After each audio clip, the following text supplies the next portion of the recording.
பேரு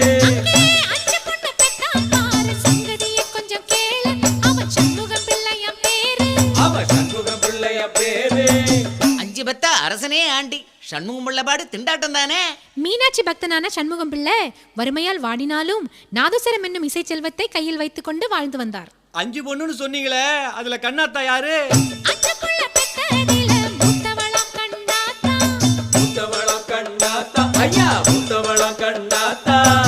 அவ எப்பேற்பட்ட அழகி தெரியுமா? என்ன சிரிப்பழகி குஷ்பு மாதிரி இருப்பாளா? மாம்பழத்து சிவப்பழகி மல்லிகைப்பூ சிரிப்பழகி மல்லிகைப்பூ சிரிப்பழகி மல்லிகைப்பூ சிரிப்பழகி